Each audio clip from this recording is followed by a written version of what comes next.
who opened fire. Now, witnesses described hearing at least 4 shots fired in the direction of the police officers.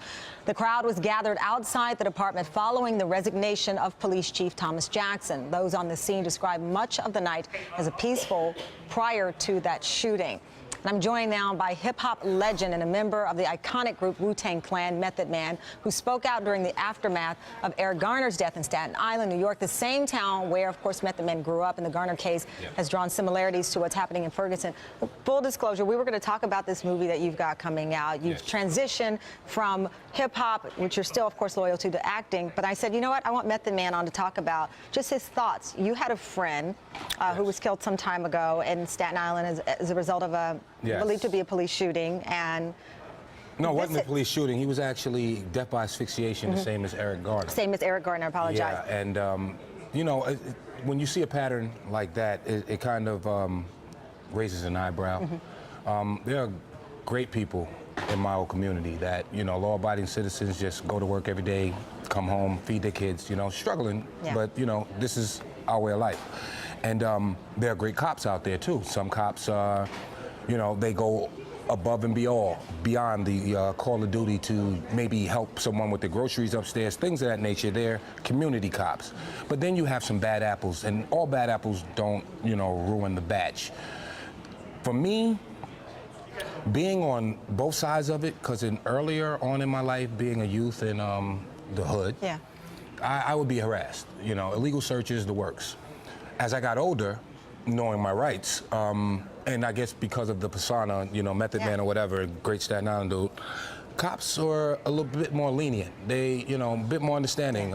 Maybe they didn't want to write the ticket that day. Who knows? I was treated differently.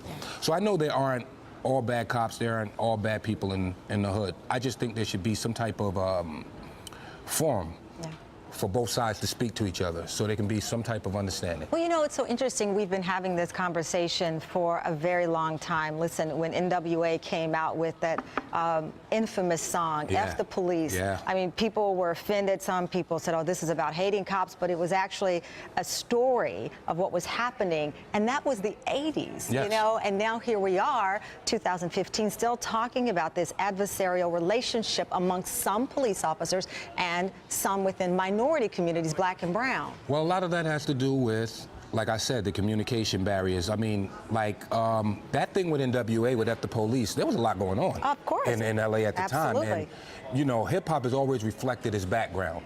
And a lot of us felt that way at that point in time, like, you know what, F them. I'm looking at my situation being searched at 13, illegally searched at 13, and I'm on my way to a menial paying job for summer youth employment, just minding my business, and I'm getting searched in my own building where I live at. F the police, you know? But in the same sense, you gotta understand that it's all about fear.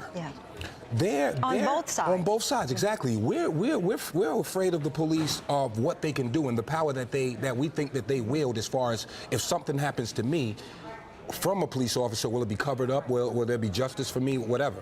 Same with the cops is, we don't live in these neighborhoods. We just know what we see on television or what other officers have told us, and we're just as frightened as these people. You know, but we have guns.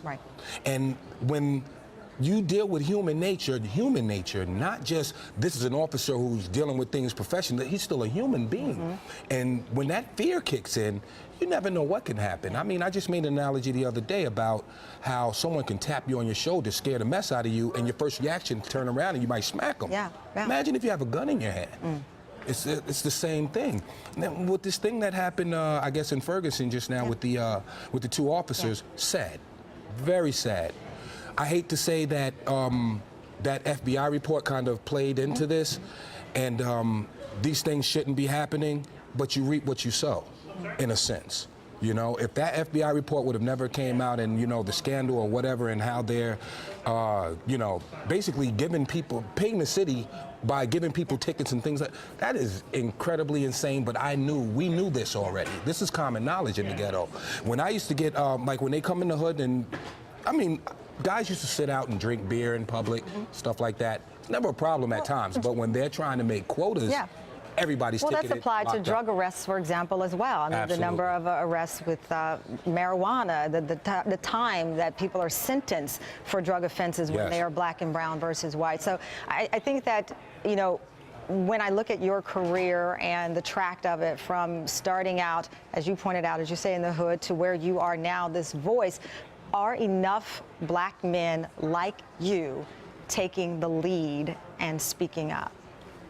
We have a lot, but I don't think they have the same voices that some of the rap artists or actors do, because the kids see us more. You know, we have people like Cornel West.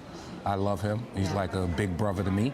A lot of people, even Torre. Yeah. You know, I love the fact, and Torre's from the bottom to the top. You know what I mean? He came up with me as far as interviews and things. I mean, we got a lot of black people that can speak, because I'm not, I mean, GED, high school diploma, you know, but I deal with things on a scale of real, where I can grasp them on a grounded level, where I can give you analogies all day of how I feel, but I can't put it in political speak. So Well, to you do speak. a great job at it, and I just think, I mean, I could talk to you all day long, so that means you've got to come back. Man. We have to talk about so much more. I know you're on the road, but congratulations Thank on you. everything, and most importantly, thank you for being such a powerful and authentic voice. I And appreciate that. so happy. Well, that does it for this edition. I wish this could go, trust me, on and on, talking with Method Man, but hopefully we'll get him back, and our coverage of the police shootings in Ferguson will continue. Andrea Mitchell will interview Missouri State Senator Marie Chappell Nadeau. We'll be right back.